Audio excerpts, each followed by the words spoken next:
Imagine you are blindfolded on top of a mountain. Your goal? Reach the lowest point, but you can only feel the ground with your feet. How would you get there? Believe it or not, this is exactly how AI learns. And in the next few minutes, you will understand the most important topic in modern AI, gradient descent. So, what is gradient descent?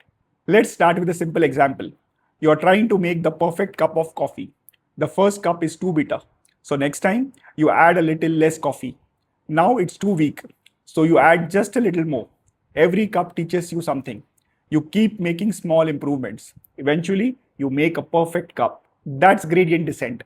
AI also starts by making bad guesses. It compares its prediction with the correct answer, measures how wrong it is, makes a small adjustment, then tries again and again until the mistake becomes very small.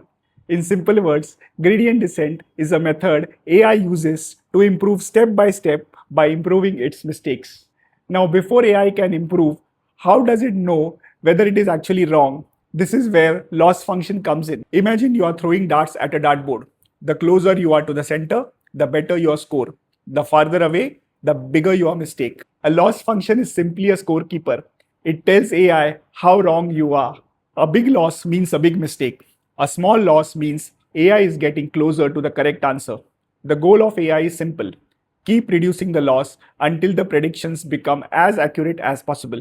If you would like to understand loss function in more detail, I have made a dedicated video with simple examples. Now that AI knows how wrong it is, the next question is, how does it know which way to improve? That is where gradient comes in. You are on a treasure hunt. You take a step. Someone says, warmer. You take another step. Someone else says, colder. Immediately, you know you are moving in the wrong direction. Every clue tells you which way to go until you finally find the treasure. That's exactly what gradient does for AI. In other words, it tells AI which direction to reduce the error. AI follows that direction, makes a small improvement, checks again, and repeats the process until it finds the best answer. Think of gradient as a guide that keeps AI moving in the right direction. Now that AI knows which direction should move, but how big should each step be?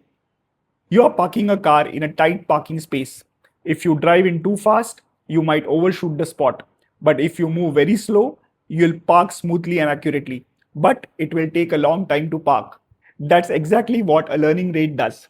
The learning rate decides how big a correction AI should make every time it learns. If the steps are too big, AI may keep overshooting the best answer. If the steps are too small, AI will eventually get there, but it will take a very long time. The right learning rate helps AI learn quickly and accurately. Now AI knows how big each step should be. But here's the next question. What exactly is AI changing to improve the answer? Imagine you are making lemonade. The first glass is too sour, so you add a little more sugar. Now it's too sweet, so you add a little more water. Maybe it still needs a little more lemon. You keep adjusting the ingredients until the taste is just right. That's exactly what AI does. Instead of lemon, sugar, and water, AI has lots of tiny settings inside it. These settings are called parameters or weights. Gradient descent keeps adjusting these parameters a little at a time. Every small adjustment helps AI make a better prediction.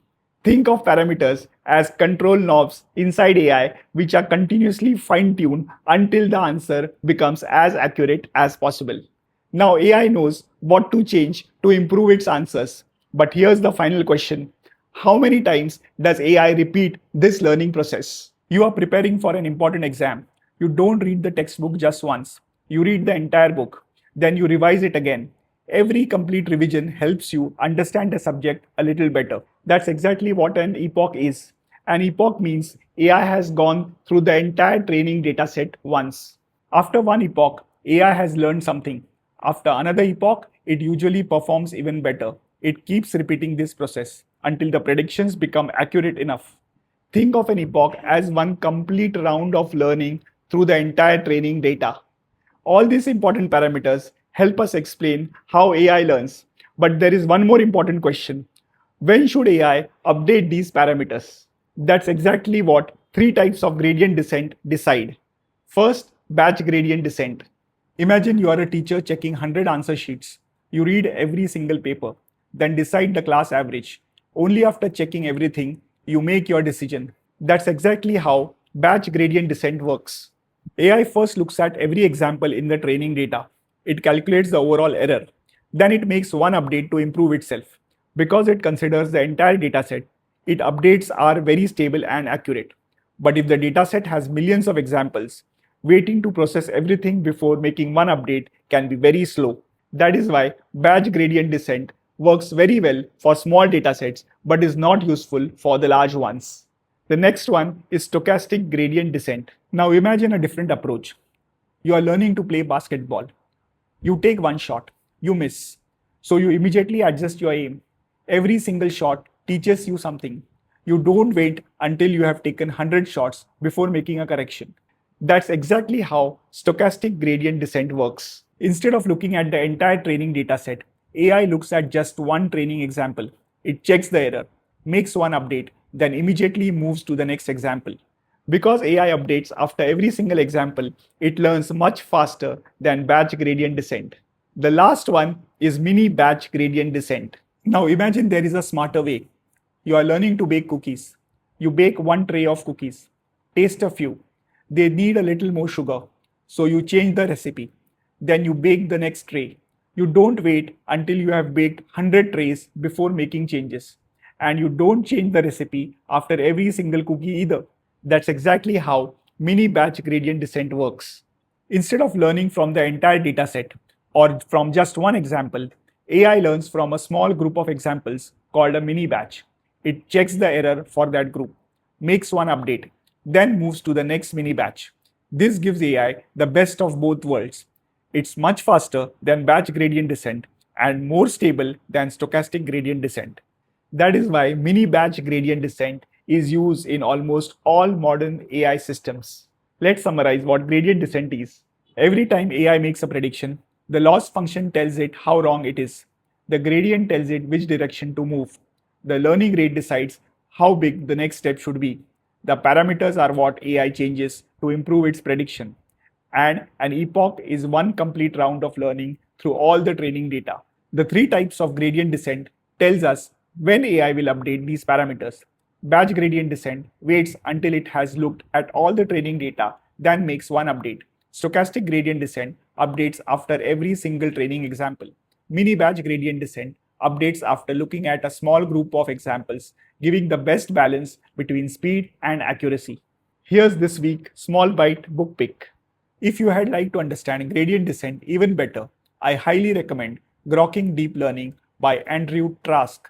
It's one of the most beginner friendly books on deep learning and it explains gradient descent using simple examples before introducing the math. The chapters 4, 5, and 6 are especially useful. I have added the book link in the description below. If this video helped make gradient descent, finally click, give it a like, and share it with someone learning AI. Before we wrap up, let me quickly introduce myself. Hi, I am Unmesh Nadkarni. I am a tech entrepreneur, AI explorer, and builder who loves breaking down complex ideas into simple, practical insights. Through this channel, AI in Small Bites, my goal is simple to help founders, professionals, and students understand big AI concepts in small, easy bites. In our next video, we'll explore another fascinating AI concept in a simple and practical way. But in the meantime, have a great one.